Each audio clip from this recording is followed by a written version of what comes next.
Olá, alunos! Tudo bem? Nessa videoaula, a gente vai continuar falando sobre métodos baseados em descontinuidades, mais em específico sobre a ligação de bordas. Por quê? Quando a gente falou na videoaula anterior de detecção de bordas, muitas vezes essas bordas elas são detectadas, no entanto, elas são formadas por uma sequência de pontos alinhados, mas não conectados. Por exemplo, essa borda aqui do topo do telhado. Se eu desse um zoom nessa imagem, mas já dá para ver aqui na verdade bem, a gente consegue ver que tem uma borda aqui, mas ela é formada por vários pontos alinhados, mas volta e meia tem um gap, uma pequena lacuna nessa borda. Sendo que para um computador é necessário que se apresente por uma linha completamente contínua. Para o olho do ser humano, a gente consegue até ver assim, ok, aqui tem uma borda, mas a gente tem que gerar um algoritmo que seja capaz de detectar isso automaticamente. Então, é sobre isso que a gente vai falar na etapa de ligação de bordas, que é depois da detecção de bordas, nos métodos baseados em descontinuidades. Então, como visto anteriormente, detecção de bordas devia produzir conjuntos de pixels que se encontram somente nas bordas, que no geral acontece, mas aí você tem algum pixel isolado ou então bordas não totalmente conectadas. Na prática, esses pixels raramente caracterizam bordas completamente devido a problemas de ruído, problemas de quebra na borda devido a má iluminação, que é o mais comum, descontinuidades espúrias nos valores de intensidades. Então, dessa forma, tipicamente a detecção de bordas é seguida por uma operação em seguida, que é a ligação de bordas. Ou seja, quando você tem vários pontos alinhados, eles provavelmente formam uma borda. E você tem que gerar um algoritmo que detecte isso automaticamente. Para isso, a gente vai aprender a transformada de Rho. Tá, então vamos começar imaginando um certo ponto xy, que está aqui, esse ponto aqui, no espaço cartesiano xy. Então, considerando um ponto xy no plano xy, a equação genérica de uma linha é dada por y igual a xy mais b, equação da reta. Só que, considerando somente esse ponto, somente esse, tá? Não estou considerando ainda o próximo. Somente esse ponto, tem várias linhas infinitas que passam por esse ponto. Então, dado somente um ponto, eu tenho várias linhas infinitas passando por ele, com diferentes valores de A e B, ou seja, os coeficientes aqui da reta. E todos obedecem a essa equação acima. Se eu reescrever essa equação como simplesmente jogar valores para lá e para cá em relação ao símbolo de igual, eu posso escrever ela como b igual a menos xi(a) mais yi. Então simplesmente passei o b para cá e fiz um jogo. Então, e considerando o plano AB, então eu mudei de espaço. Antes eu estava no espaço cartesiano, agora estão chamando de um espaço de parâmetro. Eu fui para outro plano, que é esse AB aqui. A gente tem equação, que agora é dado por essa equação. A gente tem a equação de uma única linha para o ponto xy. Então, essa aqui é a equação no espaço de parâmetro para o ponto xy, que está aqui. Essa equação aqui. E observem que isso aqui é uma linha. E o que essa linha representa? Então, essa linha no espaço de parâmetro representa todo o conjunto de linhas que passam por xy no espaço xy aqui para vários valores de A e B no plano xy. Então, você tinha aquelas várias linhas que passavam por esse único ponto aqui. Essas várias linhas que passam por esse único ponto no plano xy podem ser representadas por uma única linha no espaço de parâmetro AB, e é como se cada ponto dessa linha aqui representasse uma única linha no espaço xy. Nessa equação aqui que você tem em comum é que essa linha representa todas as linhas que passam pelo ponto xy no plano xy. E se eu considerar agora um segundo ponto, que vai ser esse aqui, ó, esse xj e yj. Ele já estava aparecendo antes, mas a gente só vai considerar ele a partir de agora. Tá. Se eu fizer o mesmo esquema para ele, considerando somente o ponto xj e yj, tem várias linhas infinitas que passam somente por ele. Mas no espaço de parâmetro AB, tem somente uma linha, que é de equação B igual menos XJA mais YI, que representam todas as linhas que passam pelo ponto XJYJ no plano XY. Então, considerando esse segundo ponto, XJYJ, que também tem uma linha no espaço de parâmetro associado com ele, que é essa B igual menos XJA mais YJ, e aí você tem que as linhas no espaço de parâmetros digitados por XYI e XJYJ se interseccionam em um ponto, a linha B'. Significa o quê? Essas aqui são as coordenadas, a linha B', da única linha que está desenhada aqui, que passa por esses dois pontos. Então, meu interesse desde o início é achar a equação, os valores de A e B, mais especificamente, da única linha que passa por esses dois pontos. E eu fiz isso levando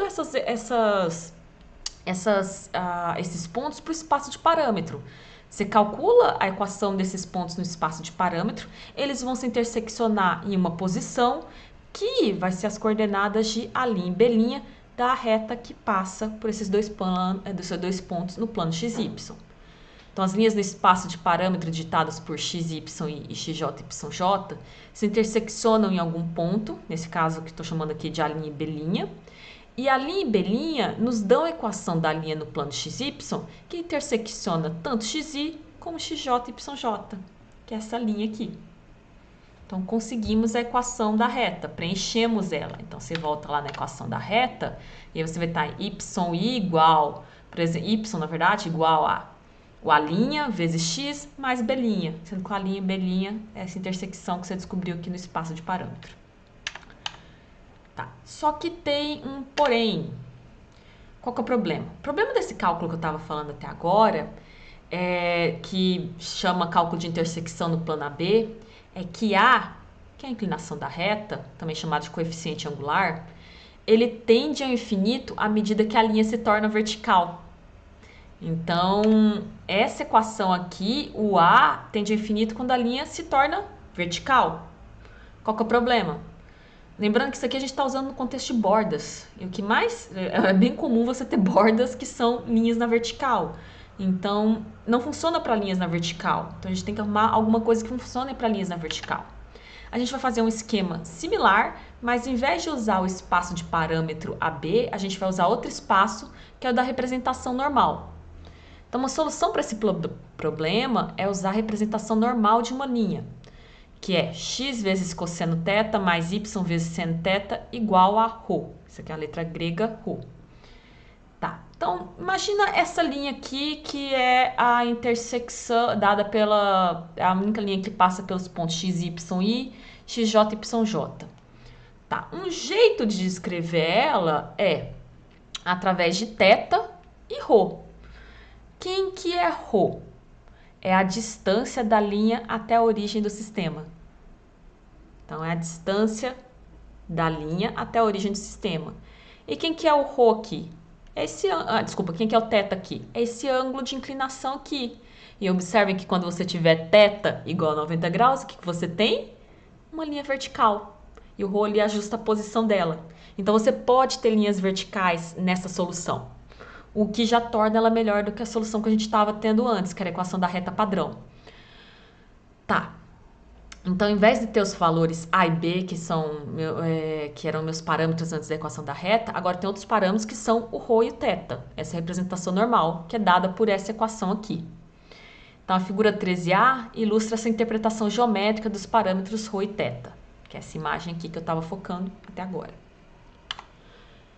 Tá. E você pode fazer o mesmo esquema de levar para o plano de parâmetro, só que o meu plano de parâmetro agora não é mais o A e B, é o ρθ. Então, aqui tem o eixo ρ e aqui tem o eixo θ, em que você tem uma certa curva aqui, por exemplo, que chama xi cosseno θ mais yi seno θ. O que ela representa, essa curva aqui? Representa todo o conjunto de linhas que passam, infinitas linhas que intersectam o ponto xi. E aí você faz o mesmo esquema para o outro ponto XJYJ. Vai ter a curva sinusoidal, XJ cosseno θ mais Y seno θ igual a ρ, que vai representar todas as infinitas linhas que passam nesse outro espaço aqui, que cruzam esse ponto, infinitas linhas que cruzam esse ponto aqui. Essa única linha representa duas. E o que você está interessado? Na intersecção dessas duas curvas sinusoidais. Elas vão interseccionar em um certo ponto, que eu estou chamando de rolinha teta-linha, que são os parâmetros da única reta que passa por esses dois pontos. E aí você simplesmente coloca o rolinha teta-linha aqui nessa equação e você teria a equação dessa reta que passa por esses dois pontos. Lendo aqui o texto, por exemplo, então você tem a curva sinusoidal xi vezes cosseno teta mais y vezes seno teta igual a ρ, nessa figura 13b, que representa uma família de linhas que passa pelo ponto xy no plano xy. E o ponto de intersecção, que nem eu estava falando, rolinha teta-linha, que é esse aqui, na figura 13.b, corresponde à única linha que passa tanto pelo ponto xy como pelo ponto xj e yj no plano xy. A atratividade computacional, então, disso aqui, dessa transformada de ρ, surge quando a gente vai subdividir esse plano ρ-θ nas chamadas células acumuladoras, como ilustrado na próxima figura. Por quê? Geralmente você tem dois pontos alinhados. Não, você tem 10, 20, 30 pontos alinhados, que nem aquele topo do telhado que eu estava falando antes. Então é comum que você tenha mais de, não 2 pontos alinhados, mas 10 pontos alinhados. E aí, você vai fazer o seguinte esquema. Você vai gerar a sua imagem com a detecção de bordas, que vão apresentar bordas não conectadas. E aí você vai gerar as curvas sinusoidais para cada ponto de bordas que você achou na detecção de bordas, usando o Sobel linearizado, por exemplo. Ok, você vai dar um monte de curvas. E o que você vai fazer com esse espaço aqui? Você vai subdividir esse espaço aqui em células, que nem está aqui, de igual tamanho, que são chamadas as células acumuladoras. E aí você simplesmente vai contar para cada célula quantas curvas passaram ali. Sendo então ρmin, Rmax, o valor mínimo e máximo de ρ, e θmin, θmax, o mínimo e máximo de θ, os intervalos esperados dos valores de parâmetros, θ varia entre menos 90 e 90, e ρ varia entre menos raiz de 2 vezes d e até raiz de 2 vezes d, onde d aqui é o tamanho da diagonal da imagem. E aí você vai dividir isso em intervalos. Então aí, você vai ter várias células. Então, dado uma certa célula, por exemplo, de coordenada ij, com um certo valor acumulado, que eu estou chamando de AIJ. O que é AIJ? Ela corresponde ao quadrado associado com o espaço de coordenadas ρi, θj, e conta quantas curvas passaram para aquela posição. É simplesmente um contador. Então, é como se tivesse as curvas aqui todas desenhadas, você uma curva para cada ponto, e aí você conta quantas curvas passaram em cada célula. Então, o valor P, que eu estou chamando de P aqui em AIJ, significa que P pontos no plano XY estão na linha dada por x cosseno θj mais y seno θj igual a ρi. Ou seja, estamos interessados nas células acumuladoras com maior valor. Então, significa que, por exemplo, se você fizer a contagem de todas as células aqui, e aqui tiver o maior valor, por exemplo, essa aqui, que tem valor 53. E aí significa que tem 53 pontos alinhados que tem um certo valor de θ e um certo valor de ρ. Ou seja, é a equação normal ali de 53 pontos que estão alinhados. Então, voltando para o problema de ligação de bordas, uma abordagem para ligação de bordas baseada na transformada de ρ, que é o que eu estou explicando aqui, é dada por: primeiro, obtém uma imagem binária usando a imagem do gradiente linearizada. Passo 2, você calcula ali as curvas sinusoidais e especifica as subdivisões no plano ρθ. Passo 3, examine as células acumuladoras com maior contagem para alta concentração de pixels. Passo 4, examine relacionamento, principalmente para continuidade, vou mostrar isso em seguida, entre os pixels dadas por uma certa célula com alta contagem. Então, vamos ver um exemplo aqui. Então, imagina que eu tenho essa imagem aérea infravermelha aqui, contendo 2 hangares e uma pista. A pista está por aqui. Aqui está aparecendo como é infravermelha mais o teto dos 2 hangares. Eu apliquei o gradiente aqui, Sobel, e linearizei a imagem. Deu essas bordas aqui. Observem que a gente tem... Imagina que eu quero pegar as bordas aqui da pista, que tem a maior quantidade de pontos e estão quebradas aqui. Então, observa que essa borda está quebrada, tem uns gaps aqui no meio. Ela não está perfeitamente contínua. E para você segmentar essa imagem, essas bordas têm que estar totalmente contínuas. Então, a gente vai fazer a etapa de ligação de bordas para identificar as bordas da parte da pista. A imagem C, que é essa aqui, é a transformada de ρ da imagem do gradiente em B. Aqui foi usado um esquema de transparência nas curvas sinusoidais, lembrando que você tem uma curva sinusoidal para cada ponto.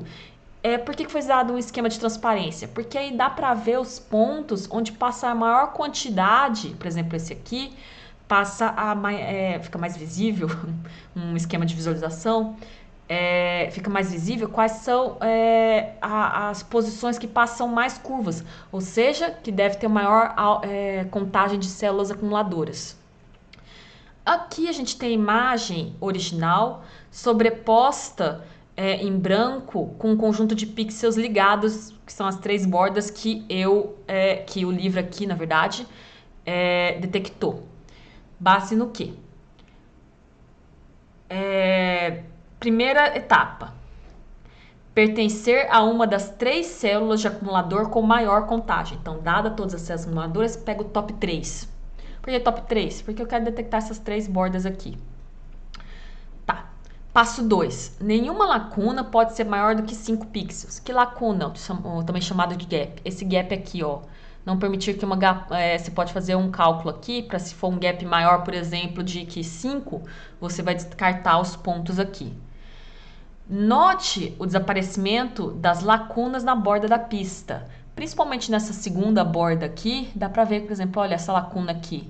Sumiu aqui, ficou perfeita, porque foi aplicada a transformada de ρ. Tá.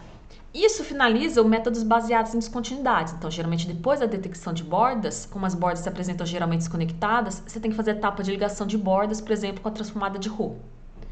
Outro jeito que você pode fazer segmentação de imagens é usando técnicas baseadas em linearização, que já apareceram brevemente antes aqui.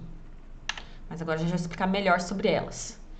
Então, nas sessões anteriores, as regiões eram encontradas primeiro achando segmentos de borda e depois fazendo a ligação desses segmentos de bordas, que nem até agora há pouco. Já as técnicas de limerização vão particionar a imagem diretamente em regiões baseando-se nos valores de intensidade dos pixels. Então, não vai ser mais, por exemplo, na transição abrupta da intensidade, vai simplesmente nos valores de intensidade dos próprios pixels. Então, supõe objetos claros em um fundo escuro.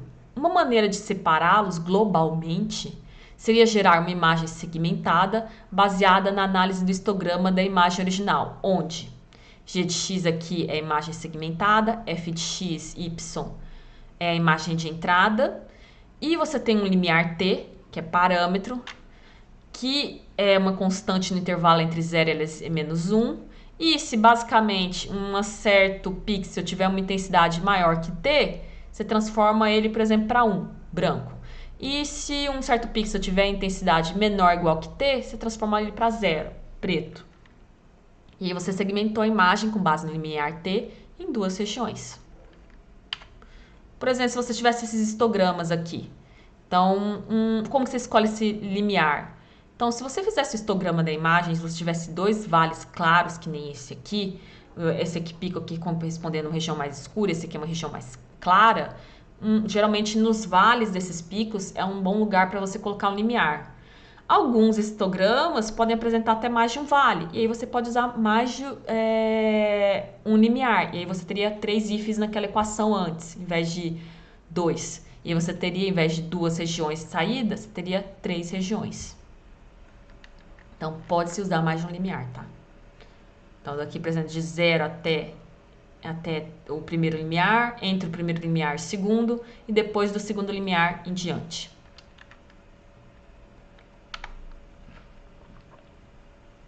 Uma observação importante Quando aplicando a limerização, você quer fazer, se tiver ruído na imagem, é importante aplicar uma suavização primeiro ou alguma técnica para redução de ruído. Porque o ruído, ele, por exemplo, a gente consegue visualizar muito bem aqui, ele vai afetar o histograma e aí vai parar de ter um vale claro ali nos pixels, nas intensidades dos pixels. Isso prejudica a limerização. Então, por exemplo, aqui está um caso bem simples de linearizar. Aqui foi adicionado um pouco de ruído aditivo gaussiano de média 0 e desvio padrão 10. Ainda tem um vale claro, mas aqui foi adicionado mais ruído ainda. O ruído aditivo gaussiano de média 0 e desvio padrão 50. Observem como isso prejudicou a imagem e o histograma. Tá difícil de localizar exatamente aqui. Se eu tentar linearizar essa imagem, eu não vou ter um resultado bom. O que você faz nesse caso? Reduz o ruído antes, usando a técnica apropriada, que a gente pode ter visto, por exemplo, em restauração lá de imagens. Reconstrução. Tá. Então, quando a distribuição de intensidade dentre os objetos e o fundo de uma imagem são suficientemente distintos, é possível usar um único limiar global, aplicável à imagem inteira. Tá. Imagina que eu quero detectar automaticamente esse valor de limiar. Como fazer isso? Tem várias formas. Esse aqui é um algoritmo inicial que eu vou falar para vocês para estimar automaticamente o valor de um limiar global, dado uma imagem que não esteja com ruído. Se tiver ruído, reduz o ruído antes. Então, segundo o seguinte algoritmo iterativo, busca estimar automaticamente o limiar global. Passo 1. Selecione uma estimativa inicial para o limiar global, T. Por exemplo, use a intensidade média da imagem. Calcule a intensidade média da imagem, esse é o seu primeiro valor de limiar. À medida que você faz novas interações, esse valor de limiar vai mudando, se aproximando cada vez mais do valor ideal de limiar. Passo 2. Segmente a imagem usando o limiar T, ou seja, produza dois grupos de pixels. O primeiro grupo consistindo de todos os pixels com valores maiores que o limiar e o segundo grupo composto pelos demais pixels com valores menores ou iguais ao limiar. Passo 3. Compute a intensidade média dos pixels para os grupos 1 e 2, isto é, M1 e M2. Então, a intensidade média dos pixels no grupo 1 e as intensidade média M2 dos pixels no grupo 2. Passo 4. Compute um novo valor de limiar dado pelo soma os valores de M1 mais M2 e divide por 2. É o seu novo limiar para a próxima iteração. Passo 5. Repita os passos 2 até 4, até que a diferença entre os valores de D do limiar em duas interações sucessivas seja menor que um certo parâmetro pré-definido ΔT. Então, isso aqui é a sua condição parada desse algoritmo iterativo. Se não houve grande mudança em duas interações sucessivas no valor do limiar, você pode parar. Esse algoritmo, baseado em médias, funciona bem quando existe um claro vale entre os pixels de histograma, nesse caso aqui. Aqui tem um digital com ruído, o ruído afeta um pouco o histograma, mas ainda tem um claro vale ali, e essa aqui é a imagem segmentada usando esse algoritmo aqui. Existem algoritmos mais avançados para identificar, para algoritmos de numerização, mas esse é um bom primeiro algoritmo. Tá, esse aqui é o final do conteúdo de segmentação, que pode ser encontrado no capítulo 10 do livro do Gonzales. E é isso. Tchau!